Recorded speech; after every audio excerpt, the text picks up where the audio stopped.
ನಾಯಕನಹಟ್ಟಿ ಸಮೀಪದ ಮಹದೇವಪುರದಿಂದ ಓಬಯ್ಯನಹಟ್ಟಿ ಗ್ರಾಮಕ್ಕೆ ಸಂಪರ್ಕ ಕಲ್ಪಿಸುವ ಮುಖ್ಯ ರಸ್ತೆ ಸಂಪೂರ್ಣ ಹದಗೆಟ್ಟಿದ್ದು, ಸಾರ್ವಜನಿಕರ ಜೀವದೊಂದಿಗೆ ಅಧಿಕಾರಿಗಳು ಚೆಲ್ಲಾಟವಾಡುತ್ತಿರುವ ಆರೋಪ ಕೇಳಿಬಂದಿದೆ. ಈ ರಸ್ತೆಯ ದುರಸ್ತಿಗೆ ಅನುದಾನ ಬಿಡುಗಡೆಯಾಗಿದ್ದರೂ ಕಾಮಗಾರಿ ಮಾತ್ರ ಆರಂಭವಾಗಿಲ್ಲ. ನಿರಂತರ ಮಳೆಯಿಂದ ರಸ್ತೆ ದೊಡ್ಡ ದೊಡ್ಡ ಗುಂಡಿಗಳಿಂದ ತುಂಬಿದ್ದು, ಪ್ರತಿದಿನ ಸಂಚರಿಸುವ ಆಟೋ, ಬಸ್, ಟೆಂಪೋ, ಟ್ರ್ಯಾಕ್ಟರ್ ಹಾಗೂ ದ್ವಿಚಕ್ರ ವಾಹನ ಸವಾರರು ಜೀವಭಯದಲ್ಲೇ ಓಡಾಡುವಂತಾಗಿದೆ. ಮಲ್ಲೂರಹಳ್ಳಿ, ದಾಸರಮುತ್ತೇನಹಳ್ಳಿ, ಮುಸ್ಥಲಗುಮ್ಮಿ ಸೇರಿದಂತೆ ಹಲವು ಗ್ರಾಮಗಳಿಗೆ ಸಂಪರ್ಕ ಕಲ್ಪಿಸುವ ಈ ರಸ್ತೆ ಮೊಳಕಾಲ್ಮೂರು, ನಾಯಕನಹಟ್ಟಿ, ತಳಕು, ಚಳ್ಳಕೆರೆ ಹಾಗೂ ಜಗಳೂರು ಭಾಗಗಳಿಗೆ ತೆರಳುವ ಪ್ರಮುಖ ಮಾರ್ಗವಾಗಿದೆ.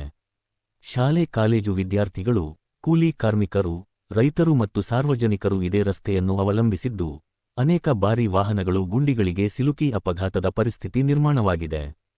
ಹೊರ ಊರುಗಳಿಂದ ಬರುವ ವಾಹನ ಸವಾರರು ಸಹ ಈ ರಸ್ತೆಯಲ್ಲಿ ಬಿದ್ದು ಗಾಯಗೊಂಡಿರುವ ಘಟನೆಗಳು ನಡೆದಿವೆ ಎಂದು ಗ್ರಾಮಸ್ಥರು ಆರೋಪಿಸಿದ್ದಾರೆ. ಜನಪ್ರತಿನಿಧಿಗಳು ಮತ್ತು ಅಧಿಕಾರಿಗಳು ಕೇವಲ ಭರವಸೆ ನೀಡುವುದನ್ನು ಬಿಟ್ಟು ತಕ್ಷಣ ಕಾರ್ಯಪ್ರವೃತ್ತರಾಗಬೇಕು.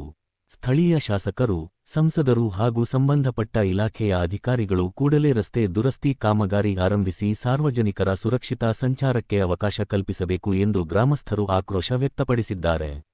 ವರದಿ: ಓಬಯ್ಯನಹಟ್ಟಿ ಶಿವಮೂರ್ತಿ ಬಿ. ಜನಧ್ವನಿ ನ್ಯೂಸ್ ಕೆಂಪು ವೃತ್ತ.